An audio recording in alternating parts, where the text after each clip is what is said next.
remember that they are changing my voice. With the history of corruption, of government corruption, corruption in law enforcement, especially in California, who wouldn't know that there are cabals of people who are doing the wrong thing? Some social clubs in America have, well, at least one social club in America has over 2 million people. Over 2 million Freemasons. Many of them are police officers. When's the last time you heard of Freemasonry being cracked down on? Surely if police departments have been cracked down on, you would think that Freemasonry and the various lodges would have been cracked down on. So the 5% rule or whatever they're saying of criminals in society doesn't apply to Freemasons? They're squeaky clean? Wouldn't it be 1 in 20 lodges or so? The lack of, fair play is extreme. When we see the absence of kind of fair and balanced law enforcement, there's smoke. Where there's smoke, there's a fire. It isn't just the deputy gangs that corrupt law enforcement. It is all the other stuff that's going on. All the political groups, all the ulterior motives, the hate groups, the militias, the social clubs, the secret societies, the fraternities. It's the networks of people in general. When we look at Los Angeles, right, even with their police force being hundreds of officers short, last time I checked, they still have more than enough police officers and informants to do a whole lot better job. So why aren't they? They act like LA is the size of China or something. But there's magically not enough of them. Same thing with San Francisco. They act like they've never heard of the concept of deputizing someone. So why are they allowing it to happen? Well, they're taking orders from somewhere. The conspiracy theorists might say the Vatican, the European royals, especially the English royals. They used to love, going in on Queen Elizabeth. You might say, some might talk crazy about some crazy, outer space madness or something. Now, obviously rich people are guilty. Like if someone's the president, they have nothing to do with anything that's going on. No, he's guilty to some degree. Senators, what were you doing and what weren't you doing? The Lord detests dishonest scales.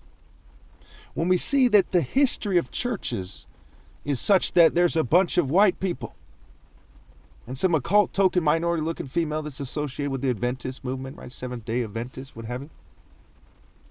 It's clear.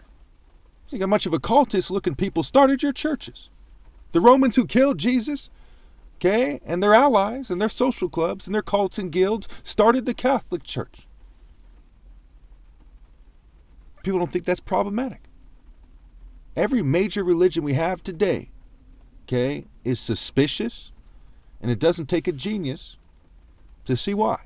Now again, no offense to anybody, but this has to be said.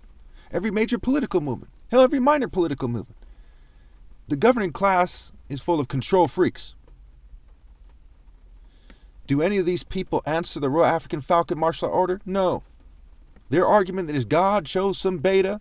I'm not trying to insult anybody. It's just the facts. I'm trying to just be clear and concise, keep it succinct. Their argument in a nutshell is God chose some Ronald McDonald type of person to start a church. Or some witch. That's their argument. And the Catholics' argument is God chose the people who, killed Jesus. At one point there was a brothel in the Vatican. All kinds of stuff like that going on. All kinds of corruption, a history of corruption that makes the mafia seem like the Boy Scouts. And again, the Boy Scouts has a long history of corruption too, right? That's how bad it is. Do you see what I'm saying? It is impossible for someone to be of rational mind and to not believe me, but to believe them instead. Impossible. It is impossible for someone to be sane and to not follow me, but to make the stupid mistake of following them instead. Their own book says no good tree can bear bad fruit and no bad tree can bear good fruit. So why didn't you shut these churches down long ago? They might cite maybe 1% of them that were abolitionists or something. Wow! If you have a tree that bears nothing but rotten fruit, and there's some semblance of a ripe fruit, but it's really a rotten fruit in ripe fruit clothing, a wolf in sheep's clothing, I'm sure that tree is a blessing. You chop it down, you throw it into the fire immediately.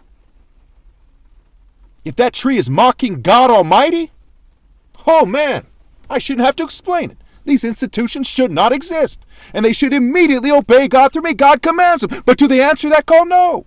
Do they have members that are aware of this right now? They probably have members that are listening to me right now. Are they going to respond to God's call? No, because they're in the same spirit of rebellion. In a life that is short, where you die anyway, where after you pass a certain age, you look like a rotten piece of fruit or something. If you have no soul, you look like a rotten piece of fruit with no soul. These are the harsh facts. They are more afraid of missing out on being an old, rotten fruit-looking devil with no soul, enjoying a Happy Meal or some review somewhere, than they are afraid of offending God.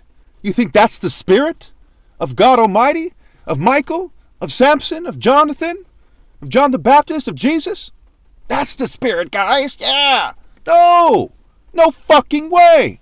They are more afraid of missing out on being an old, rotten fruit-looking devil with no soul, enjoying a Happy Meal or some review somewhere, than they are afraid of offending God.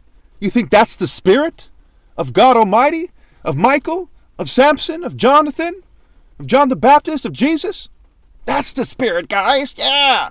No fucking way.